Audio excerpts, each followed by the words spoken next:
Hello everyone, তো এটা ছিল হায়দ্রাবাদের ডে 2। আর আমি আর আমার ভাই বেরিয়ে পড়েছিলাম সোজা। দেখতে পাচ্ছ আমার ভাই আমার হাত ধরে বেরিয়েছে একদম, কারণ তখন মামা ছিল না, তাই জন্য আমার হাত ধরেছিল। আর এই যে আমাদের হোটেল থেকে বাইরের ভিউটা দেখো কতটা সুন্দর আসছে।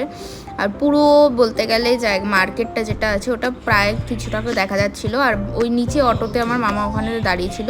তো তারপরে আমরা উঠে পড়েছিলাম অটোতে। আমরা তিনজন পেছনে বসেছিলাম, মামা সামনে বসেছিল। তারপরে এই যে সামনে দিয়ে হুসেন সাগরের সামনে দিয়ে আমরা চলে যাচ্ছিলাম সোজা ঘুরু করতে। আর ঘুরু করতে যাচ্ছিলাম আমরা চারমিনারের সামনে দেখো বিশাল বড় একটা মার্কেট বসে। অ্যান্ড দেন সেইখান থেকে হেঁটে হেঁটে হেঁটে হেঁটে টুকটুক করতে করতে আমরা সোজা পৌঁছে যাই চারমিনারের সামনে আমরা পৌঁছে গিয়ে দেখছি প্রচণ্ড রোদ প্লাস প্রচণ্ড ভিড়। আর তার মধ্যে শুরু হয়ে যায় আমার ভাইয়ের কান্না।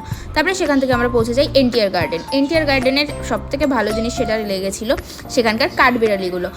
সেখানে কাঠবেড়ালি বলতে গেলে ভর্তি, প্রচুর কাঠবেড়ালি। প্লাস আমার ভাই যখন বিস্কুট খাচ্ছিল তখন মামুনি একটুখানি বিস্কুট ওদেরও দিয়ে দিল, আর ওরাও দেখছো গপ গপ করে খাচ্ছে। তারপরে আমরা সেখান থেকে ক্যাব বুক করে সোজা বেরিয়ে পড়ি আমার দিদি বাড়ির উদ্দেশ্যে। ওখানে আমার এক দিদি থাকে, সেই দিদি বাড়িতে যাওয়ার জন্যই আমরা সবাই বেরিয়ে পড়েছিলাম। অ্যান্ড সেটা অনেকটা দূর ছিল, মানে আমরা যেখানে আছি সেখান থেকে প্রায় 1-2 ঘন্টা মতো। তো তারপরে দিদি বাড়ির থেকে বেরিয়েই দেখি বৃষ্টি শুরু হয়ে গেছে। আমরা ক্যাব পাচ্ছিলাম না, অনেক কষ্টে ক্যাব পেয়েছিলাম। ক্যাব পাওয়ার পরে অনেকটা রাতও হয়ে গেছিলো, অ্যান্ড আমরা সারাদিন ঘুরে টায়ার্ডও ছিলাম। তো আমি আমার ব্লগটা এখানেই এন্ড করছি। তোমাদের কেমন লাগলো আমাকে অবশ্যই জানিও কমেন্টে। অ্যান্ড লাইক শেয়ার সাবস্ক্রাইব করতে কেউ ভুলো না। দেখা হচ্ছে তোমাদের সাথে নেক্সট ব্লগে। ততদিনের জন্য টাটা, বাই বাই।